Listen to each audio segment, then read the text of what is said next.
Hey guys, Luke here. Welcome back to another video. Today we're checking out the MX Mechanical Mini Keyboard from Logitech. I'm really excited about this keyboard. This will be my first mechanical keyboard. I've been using the Apple chiclet style keyboard for probably a couple of years now, and I'm excited to swap over to this for a number of reasons. And I'm going to let you know how I think this compares to the Apple keyboard, which is a very good keyboard, but this particular Logitech keyboard has a lot of advantages over the Apple one. So let's have a quick look around it. So you can see it's made for Windows, Mac OS, iPad, iOS, Chrome, Linux, and Android. So basically, this particular keyboard has Bluetooth, and it has the new Bolt receiver, and that's not to be confused with the previous model from Logitech, which is the unifying receiver. Unfortunately, this particular keyboard will not connect with that receiver, so if you've got that one, unfortunately you can't use it. So let's unbox it and have a look what we get.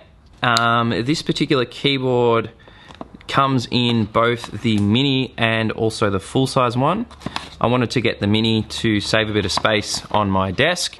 Both look very much the same. They have the same keyboard colors and layout, and they both have backlighting. So when we open it up, you can see we get some instructions here how to connect it to the computer. So you've got an on switch up the top here. You can put the Bolt connector into your computer or your Mac, and you can use Bluetooth if you want to do that instead. You can connect up to 3 devices, which is really good, and just by using the buttons up the top here, I'll show you that in just a sec, you can switch between any of those 3 devices really quickly. So there's no plastic, which is nice. Logitech is thinking about the environment, and we just get this out and pop that aside. Here's the keyboard itself. Looks really nice. Nice grey colour, and quite a slim design along the top here. It's got a really good weight to it, actually. It's a lot heavier than what I thought it would be. And if we flip it over, you can see we've got some feet, got some instructions there, and these feet have 2 different levels for raising it off the table. You can see we've also got the USB Type-C connector and the on button up the top there. And here's the keys up the top here for switching between devices, and we can also change the backlighting level. What I've read from other sources, and I'll talk about this in more depth shortly, but this has a very good battery life. It will last up to a couple of months if you're not using the backlighting. If you're using the backlighting, you're generally going to get about a week, and that's if you're using it, all day, every day. So we'll pop that aside, and we get a little card here from Logitech, and that just talks about their other devices. Down the bottom here, we have the instructions and the Bolt receiver. So the Bolt receiver basically just goes into a USB slot on your computer. Like I said, it works for both Mac and also PC. These little guys are actually quite expensive, so make sure you don't lose it. They're about $40 depending on where you get it. So the beauty of the Bolt connector is that if you're working in an area that has a lot of Bluetooth devices, there will be 0 latency between the keyboard and the computer you're working on, and I've definitely experienced that with previous Logitech keyboards. No lag whatsoever. So size-wise, you can see I've got the Apple keyboard here, and this is the not the current model with the fingerprint scanner, but the model before that, and it's very slim. If I bring the Logitech keyboard up beside it, you can see that's the difference between the two. The Logitech is a bit bigger, but for me, having USB Type-C is a real advantage. So there's definitely more heft to this Logitech. It feels really solid. Absolutely 0 flex. This part of the keyboard along here is actually aluminum or aluminium, depending on where you're from, and you can see the rest of it is actually plastic. Like this part here is plastic, and the back is plastic. We have rubber feet, so one here and one on these 2 sections here that fold out. Personally, I think I'll probably not flip those feet up With this particular keyboard, you can actually get it in 3 different variations. The standard one, and the one I'll link in this video, is tactile quiet. And for most people, mechanical keyboards, they can be loud. So depending on what switch you get, when you type away on the keys, they can be quite loud. You know, previous keyboards, like this is going back in the 80s, were mechanical and they had a very distinct clicking sound. What I can say is I'm actually very pleased with the sound on these keys. Let me just pop it down and I'll just type for 20 seconds. I'll bring it up close to the mic.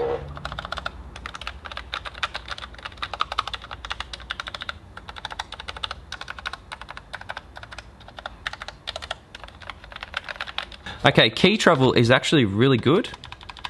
I get a very nice amount of push down and response, and this feels extremely comfortable to type on. One thing I've always had issues with on smaller keyboards like this is this shift key over here on the right. On the Apple keyboard, when you hit that, you've got a full size shift key over here. So hitting the question mark, which I do a lot of because I work in a job that requires a lot of emails and that type of thing. So hitting the question mark is so easy on the Apple keyboard. And I can tell you also on this one, I have no issues making sure I hit that question mark and the shift key over on that side. So let's talk a little bit about the feature set that you get on this device. So as I mentioned, it can connect up to 3 Bluetooth devices. So if, for example, you've got your MacBook, you've also got an iPad, and maybe you've got a Chromebook, you can quickly swap between all 3 of those just by pushing one of the keys up the top. If I turn this keyboard on, I've got the light coming on up the top there. You can see it's currently looking for that first device, and once it connects, that's when you have the option to change the backlighting on the keyboard. Now, the actual software that you can install for this particular keyboard is also really good. It has a lot of customization, but in saying that, if you don't want to tinker with backlighting and the way the keyboard works and shortcuts and stuff like that, you don't have to worry about it. You can literally just plug in the unifying receiver or Bluetooth and just use it as a standard keyboard as you would any other type of keyboard. What we do get over on here is, like the Apple keyboard, we do have volume control, which to me, that's a really big one because I use that quite a lot in my day-to-day job. We have a pause and play button, and we also have these keys here, which is basically built for Mac and also for PC. So for someone like myself, I do my day-to-day job on a Mac, but I do light gaming, some video editing on a PC. So being able to quickly swap between the two is definitely something that is really welcome. And really, for me personally, this is actually why I was really excited about this keyboard. And I think for a lot of people, while they'll pick this up, is it's very multi-purpose. So, like I mentioned, I use Mac for day-to-day work and productivity and emails and web browsing and, writing in Google Docs. So having a great typing experience is really important to me. But on the weekends or later in the evening, I want to do a bit of light gaming and I want a great responsive mechanical keyboard. And that's where having something like this Logitech is really important, because I can just grab the unifying receiver or swap to a different Bluetooth device and then, essentially jump into gaming mode if that's something that I want to do. It's a little bit pricey. It's definitely, more expensive than something like the Apple keyboard, or, there's some other mechanical keyboards that are small like this as well. But the feature set, the battery life, the software that you get, the fact that you get the bolt receiver, which is latency free, there's no issues with Bluetooth. If you're someone who's primarily focused just on productivity, you might want to possibly look at the full size one, which has got the numeric pad on it. I'll link both below if you want to go and check that out too. But for me personally, having a keyboard that's a bit smaller, takes up less space, I can sit it here and still have plenty of room for my mouse. That's really what was important to me. And it looks really neat on the desk. The other cool thing is you can actually remove these keys and swap out the switches that these come with. So if you want something that is a bit louder and a bit clickier, jump on the Logitech website, and they actually have sound files that show you the difference in the actual keys and how they sound.